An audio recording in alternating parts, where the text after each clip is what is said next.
Jika ibadah kita benar, insya Allah Allah mencintai kita. Kalau Allah mencintai kita, pasti akan ada efek positifnya dalam hidup kita. Kebaikan-kebaikan akan kita lakukan, takorup yang kita lakukan itu akan berjalan tanpa susah payah. Kita tidak akan kesepian lagi. Kita akan lahir ridho dan juga kelapangan hidup.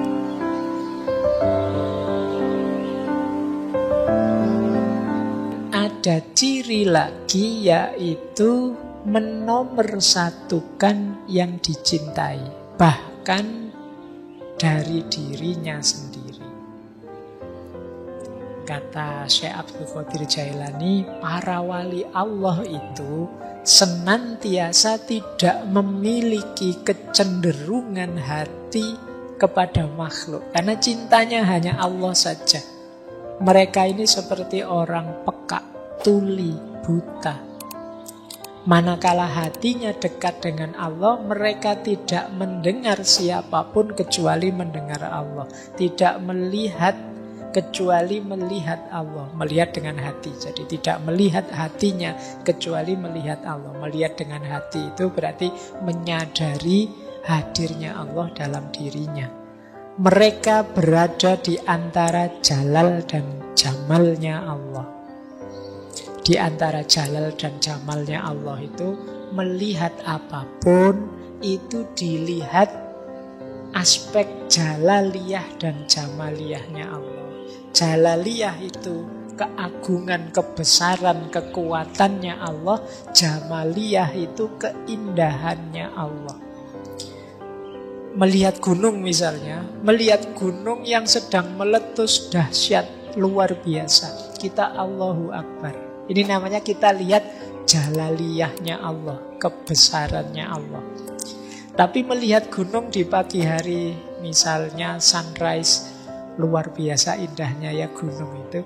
Nah, kita tidak berhenti di gunung, tapi kita sadari gunung itu adalah refleksi jamaliyahnya Allah, keindahannya Allah. Melihat tsunami, jalaliyahnya Allah. Melihat laut yang indah, jamaliyahnya Allah. Yang di sini putra, sana putri. Noleh sini jalaliyahnya Allah. Noleh sana jamaliyahnya Allah. Karena saya cowok, nanti kalau yang pembicaranya putri mungkin dibalik. Kalau lihat putra, jamaliyahnya Allah. Banyak yang ganteng-ganteng. Kalau lihat yang putri, kebesarannya Allah. Dan lain sebagainya. Jadi seorang pecinta itu membaca segala sesuatu dari perspektif yang dicintai. Yang dicintai selalu nomor satu. Ketika kalian jatuh cinta misalnya, itu kan kalau jalan-jalan di mall misalnya, nonton misalnya orang jual baju, terus kamu mikirnya, wah, yang saya cintai itu Pak, sukanya baju warna hijau ini loh Pak. Dia sukanya baju model. Jadi yang kamu pikir duluan yang dicintai. Begitu masuk ke restoran, wah ini kalau sama pacar saya Pak, dia biasanya pesen es teh ini Pak, biasanya pesen tempe biasanya. Karena saya memang ngajaknya cuma ke angkringan. Adanya ya menunya cuma itu-itu. Tapi kan yang terkenang itu memang keinginan yang berhubungan dengan yang kamu cintai, bukan keinginanmu sendiri. Ini namanya menomorsatukan yang dicintai. Oke, jadi ini karakternya orang yang mencintai. Di antara syarat cinta pada Allah adalah tiadanya irodah di dalam jiwa dan tidak terrepotkan oleh dunia, akhirat atau makhluk yang lain. Satu-satunya orientasi hanya Allah saja. Bahkan para sufi itu, misalnya dulu ketika kita mengkaji Robi'ah Al-Adawiyah, bahkan surga dan neraka pun tidak lagi menggoda mereka. Satu-satunya target hanya Allah saja. Kan Robi'ah Al-Adawiyah itu kan ada syairnya bahwa ya Allah, Engkau ciptakan neraka, berikan itu pada orang-orang yang memusuhimu. Engkau ciptakan surga, berikan itu pada orang-orang yang mematuhimu. Kalau aku Tidak usah engkau beri apa-apa, tidak apa-apa, asal engkau izinkan aku dekat selalu denganmu. Itu Rabi'ah al-Adawiyah. Jadi bukan neraka, bukan surga tujuanku, tapi engkau ya Allah. Itu kan hidup ini sepenuhnya lillahi ta'ala, hanya untuk Allah saja. Nah ini gaya seorang pecinta yang dinomorsatukan yang dia cintai saja. Nah, diilustrasikan oleh Syekh Abdul Qadir Jailani di salah satu bagian kitab Fathur Rabbani itu beliau mengutip kisahnya Laila Majnun. Jadi kalimat lengkapnya begini: wahai orang yang mencintai Allah, cintamu tidak sempurna sampai engkau bersungguh-sungguh menjadikannya sebagai kewajiban. Segala yang engkau lakukan adalah sepenuh perhatian. Jadi sepenuhnya untuk Allah saja. Bahkan kayak kewajiban. Mungkin teman-teman tanya, Pak, dalilnya mana, Pak? Wajib mencintai Allah. Itu misalnya kalian tanya begitu. Kata Syekh Abdul Qadir Jailani, pokoknya ayo kita jadikan mencintai Allah itu sebagai kewajiban. Biar ada dorongan. Meskipun cinta itu, kewajiban itu levelnya di bawah cinta, tapi menuju ke sana ayo kita agak menekan diri kita untuk sampai ke sana. Jadikan dirimu seperti orang yang gila kepada Laila. Nah ini analoginya kayak yang kita kaji dulu, cerita Laila Majnun. Qais ibnu Mulawah yang dia kekasihnya Laila. Ini kan banyak orang menganggapnya gila. Ketika cintanya sudah tidak tertahan lagi, ia menjauh dari keramaian manusia, lalu merantau ke padang belantara, tempat-tempat binatang buas. Banyak orang bertanya, lu Qais itu lu jatuh cintanya pada Laila, kok malah keleleran, apa bahasa Jawa nih, mengembara kemana-mana, ke padang-padang pasir, ke hutan belantara. Mbok yo muter saja di desanya Laila. Ini sebenarnya analogi, saya sering bilang ini kisah ini analogi cinta ilahiyah, cinta kepada Tuhan. Jadi kalau kita cinta pada Allah, ada satu hal yang harus kita jalankan, namanya uzlah, menyendiri untuk bersama Allah. Makanya Qais itu ke padang-padang pasir, ke hutan-hutan, dalam rangka berdua saja dengan yang dicintai. Ini sebenarnya simbolisme dari uzlah. Ia menjauh dari keramaian manusia, mengasingkan diri, menjauh dari pujian atau celaan manusia. Padahal pembicaraan manusia tentang Qais itu selalu berisi olok-olokan saja. Dia ini selalu diketawain orang, dianggap orang gila. Tapi kata Syekh Abdul Qadir Jailani, ia rela dan mereka benci. Dia ridho, tapi banyak orang yang membenci dia dengan cintanya. Nah, satu ketika ada yang bertanya kepada Qais ini, siapa kamu? Dia menjawab, Laila. Dari mana asalmu? Dari Laila. Kemana tujuanmu? Laila. Oh, ini menarik ya. Coba kalian ganti kata Laila itu dengan Allah. Oh, itu nanti klop dengan beberapa pandangan para filosof. Hakikat diri kita, kalau yang paling dalam itu kan wa nafakha fihi min ruhi, ada unsur ilahiyah. Maka aku yang sejati itu Laila. Yang ini ketika diucapkan oleh beberapa sufi secara vulgar, oleh orang yang tidak paham dianggap sesat. Dari mana asalmu Laila? Asal kita kan dari Allah, dan kamu mau kemana Laila? Kembali pada Allah.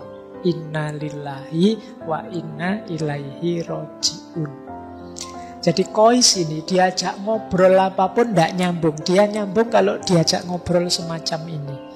Kata Syekh Abdul Qadir Jailani, dengan demikian telah nyata bahwa Qais ini buta selain pada Laila. Dia tuli dari pembicaraan selain suaranya Laila. Jadi kalau tidak ada hubungannya dengan Laila, dia enggan. Orang yang mencintai Allah juga begitu. Kalau tidak ada hubungannya dengan Allah, dia menghindar. Nah, ini syaratnya tadi ya. Terus, sifat pecinta yang lain adalah tidak mendua. Jadi, berarti tidak selingkuh. Allah paling tidak suka diselingkuhi, diduakan. Ini bisa dipakai dalil ya. Kalau yang tidak mau selingkuh, kayak sinetron kemarin lah, layang-layang. Ya. Nah, kalau ada yang tanya dalilnya apa, ada Al-Qur'annya. Karena Allah itu tidak menjadikan dua hal di satu hati. Kata Syekh Abdul Qadir Jailani, anak-anakku, muridku, kalau engkau cinta pada Allah, jangan kamu satukan dengan mencintai yang lain. Kenapa? Karena Allah tidak menjadikan seseorang mempunyai dua hati di satu dada. Kata Syekh, dunia dan akhirat sulit kalau digabung jadi satu. Kalau tujuannya dunia dengan kendaraan akhirat bisa. Itu kan yang di hati kita tetap akhiratnya, tetap Allahnya.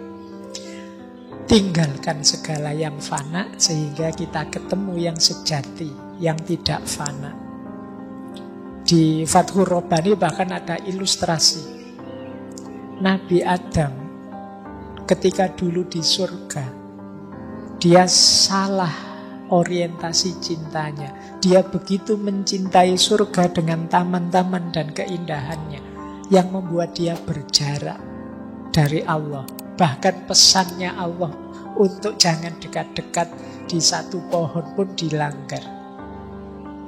Jadi kesenangan surga membuat dia, ini kalau di Fathur Rabbani, terpisah dari Allah. Dia memisah antara Allah dan surga. Akhirnya apa? Merasakan kepahitan, diusir dari surga, diuji memakan buah terlarang. Akhirnya terpisah dengan Ibu Hawa dalam waktu yang tidak pendek, sekitar 3.000 tahun. Dia di Sarandib dan Ibu Hawa di Jeddah. Nah, ini ilustrasi. Nabi Yakub juga begitu. Begitu sayang dia sama putranya Yusuf. Akhirnya oleh Allah diuji dengan perpisahan yang cukup lama. Sampai saking sedihnya nangis sampai matanya buta. Jadi maka para pecinta jangan mendua. Bukan berarti saya nggak mencintai Hawa di Adam, atau berarti nggak mencintai Yusuf di Nabi Yakub. Enggak, cintailah, tapi jadikan itu jalan untuk menomorsatukan Allah. Di hati kita tetap harus Allah saja. Nah, ini sifat pecinta. Nah, sifat pecinta selanjutnya adalah takut dan mengharapkan.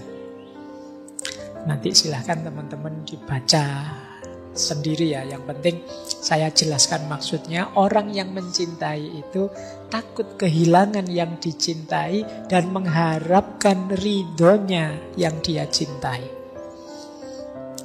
Itu pasti.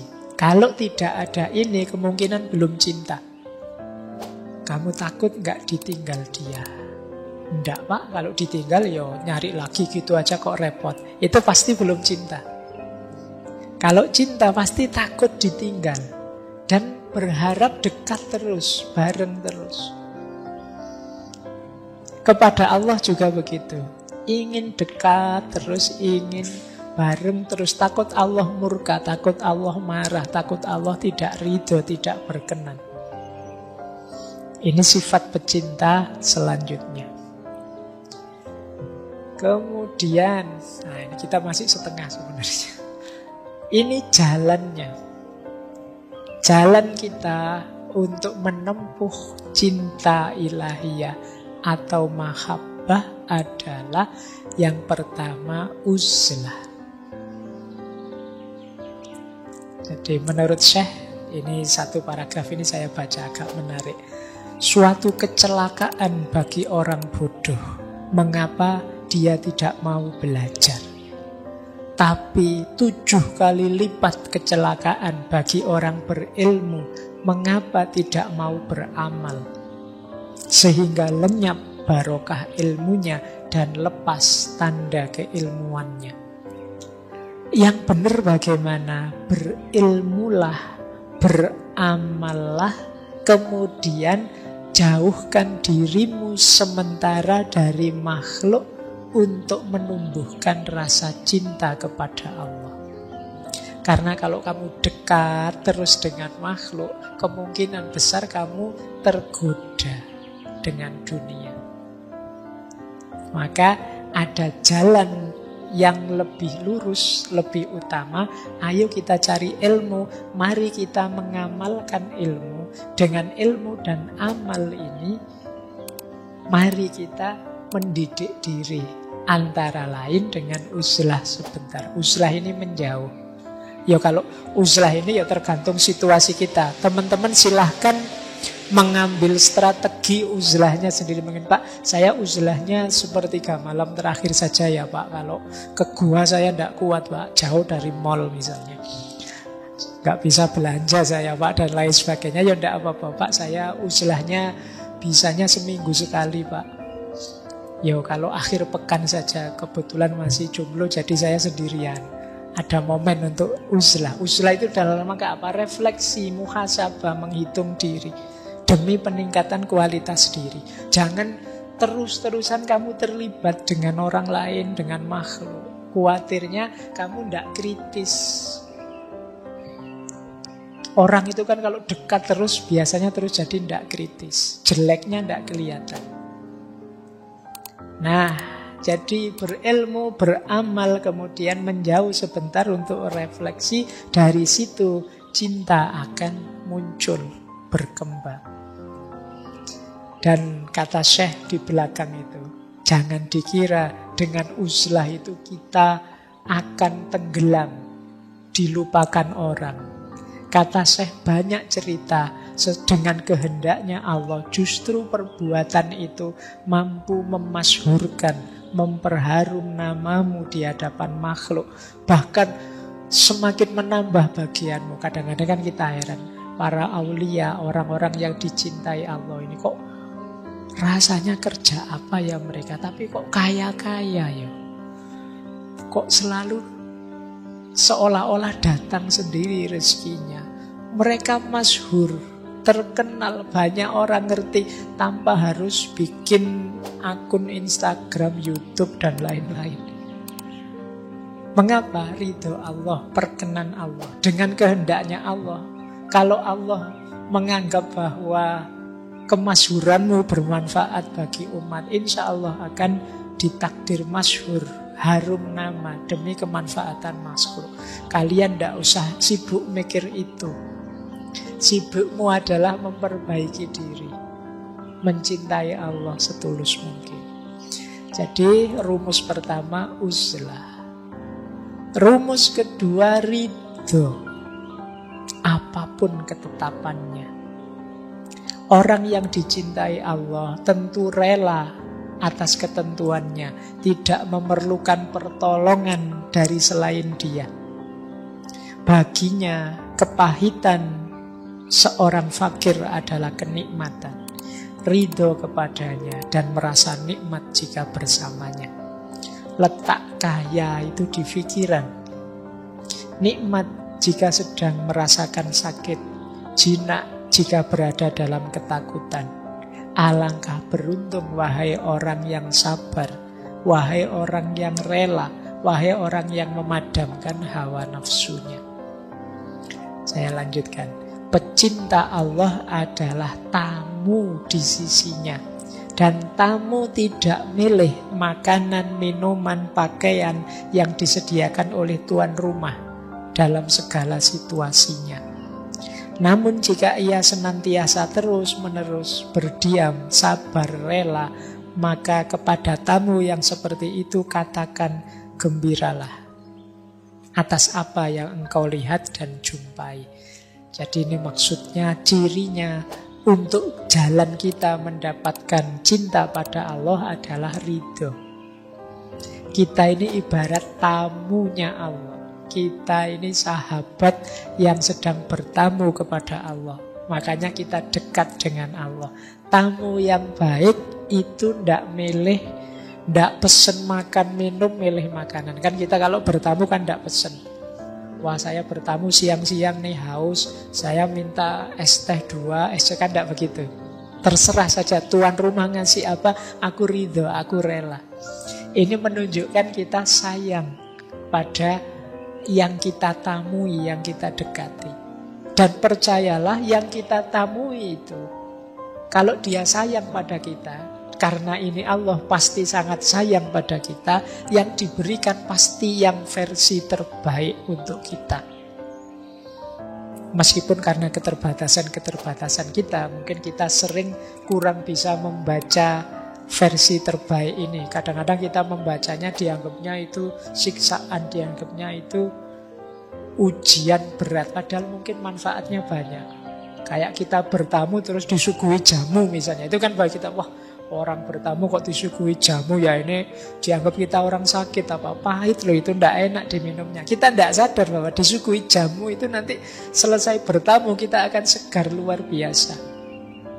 Daripada kita disuguhi teh yang sangat manis, yang nanti begitu pulang nanti gula darahnya naik misalnya, dan lain sebagainya ilustrasinya. Maka ridhoi saja, relakan saja apapun pemberian Allah. Nah, jalan mahabbah yang lain adalah ibadah.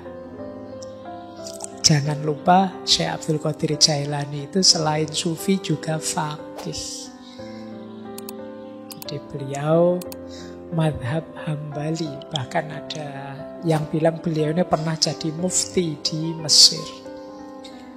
Nah, kata Syekh, jika ibadahmu benar, pasti Allah mencintaimu.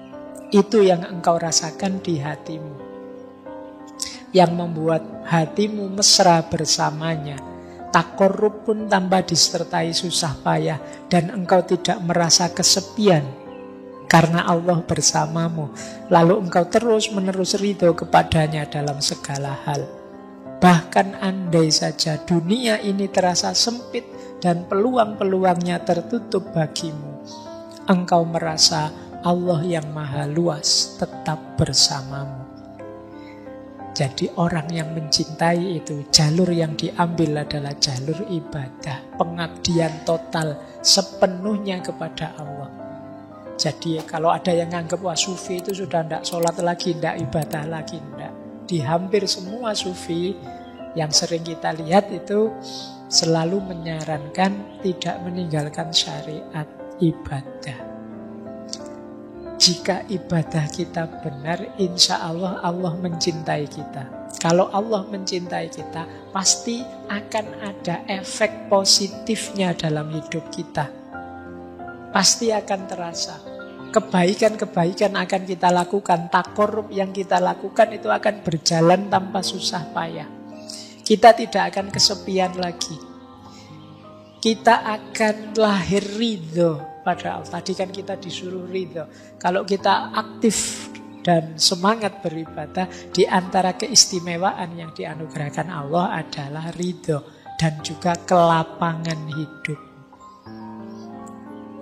Nah, ini jalan ibadah. Saya lanjutkan. Nah, jalan lain mahabbah adalah bagaimana kita jadi rahmat bagi sesama.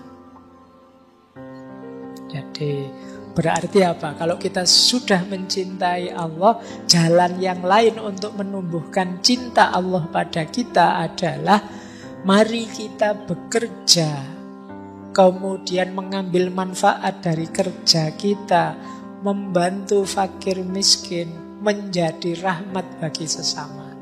Ringkasnya, mari kehadiran kita bernilai positif, kontributif pada sekeliling kita.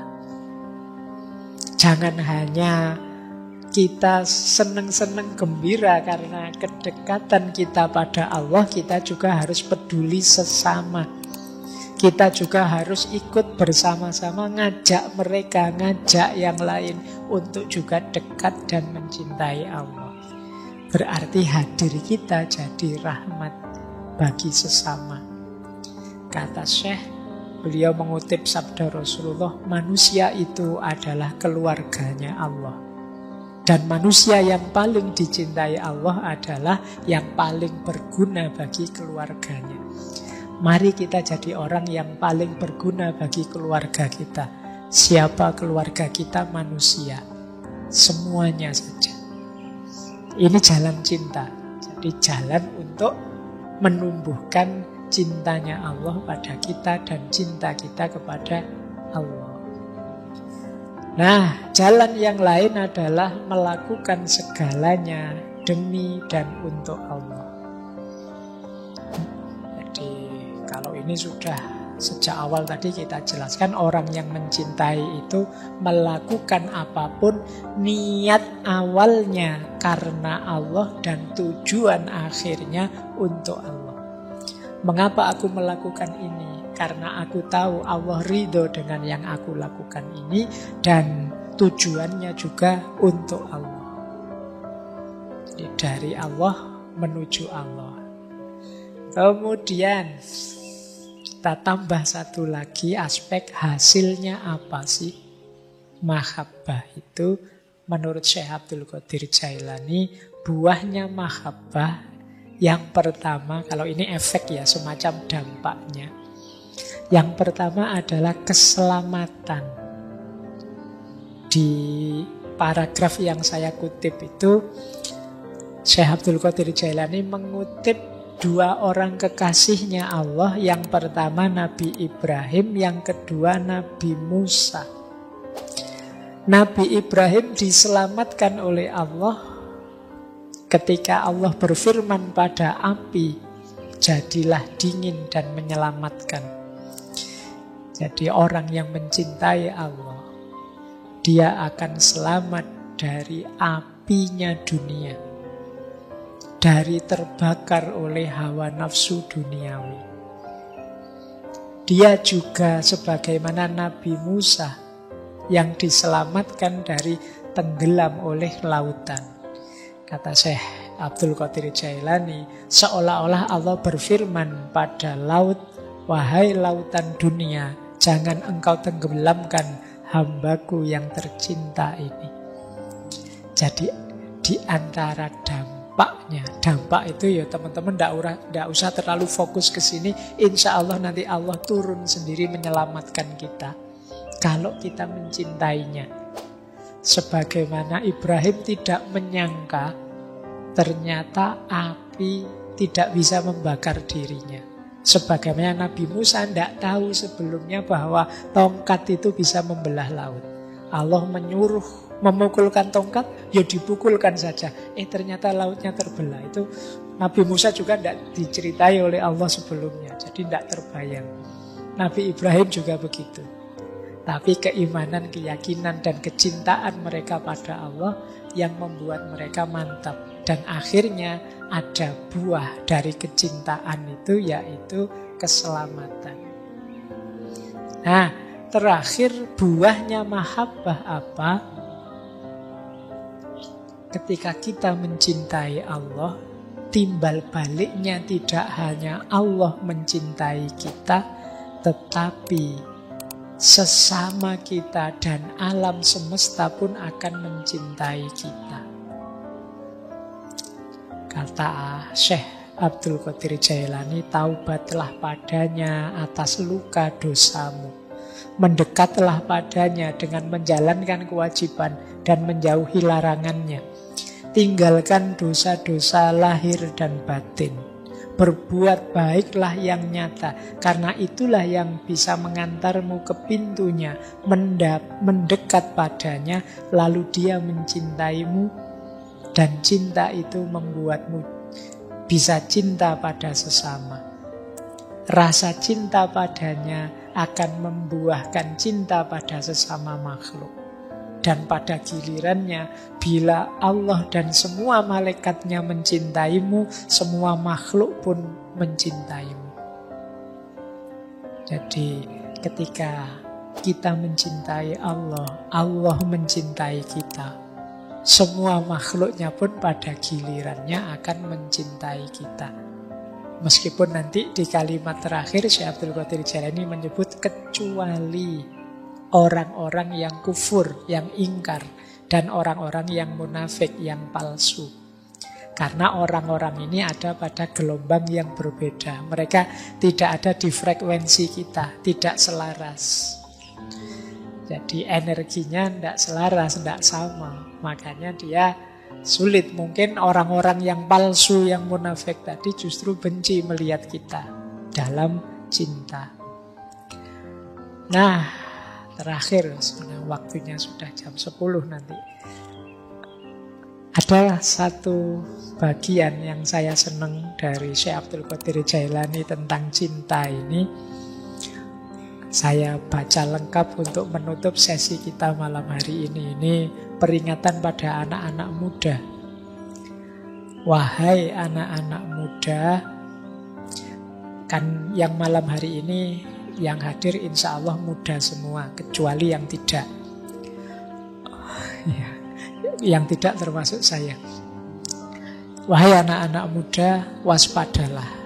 Jangan sampai Allah melihat di hatimu ada selain dirinya.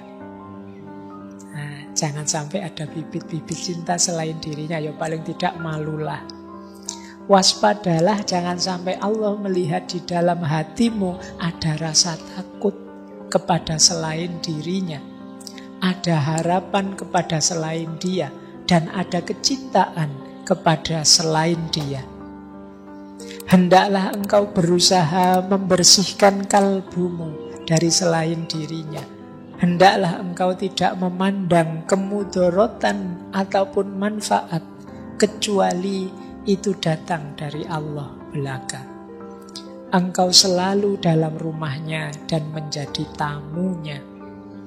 Wahai anak muda, ingatlah bahwa segala sesuatu yang engkau lihat adalah wajah-wajah yang palsu. Dan yang engkau cintai adalah cinta yang semu, yang bisa membuatmu mendapat hukuman kalau tidak hati-hati. Jadi ini cinta dunia. Cinta yang benar dan tidak akan mengalami perubahan adalah cinta kepada Allah. Dialah yang seharusnya engkau lihat dengan matamu. Itulah cinta orang-orang siddiq yang dipenuhi limpahan keruhanian. Mereka tidak mencintai hanya dengan keimanan, tetapi juga dengan keyakinan dan kesaksian. Hijab atau tirai mereka tersingkap sehingga mereka bisa melihat perkara-perkara yang tersembunyi. Engkau melihat apa yang tidak mungkin dapat mereka jelaskan. Jadi orang-orang yang mencintai Allah ini, mereka ini terbuka hijabnya. Dia tahu banyak rahasia, sehingga mereka sendiri kadang mengalami karomah-karomah anugerah dari Allah. Kita melihat dari mereka kadang-kadang hal-hal yang tidak dapat dijelaskan. Semuanya anugerahnya Allah. Nah, ini nanti bagian boleh diulang-ulang oleh teman-teman, karena menurut saya ringkesan dari yang saya jelaskan kurang lebih 2 jam tadi ya bagian ini untuk cinta pada Allah. Nah, terakhir, paling akhir, mungkinkah engkau sebut cinta Allah sedang cinta itu engkau sertai dengan dusta, kemunafikan dan riya atas namanya? Kalimat yang terakhir ini untuk kita hati-hati. Yang akan merusak cinta 3 hal ini: dusta, kemunafikan, dan riya. Kalau cinta pada Allah berarti dusta, kemunafikan, dan riya atas nama Allah. Ini dipertanyakan oleh Syekh Abdul Qadir Jailani. Karena kalau ada dusta, kalau ada kemunafikan, kepura-puraan, dan ada riya, hanya ingin pamer saja. Apa mungkin itu cinta?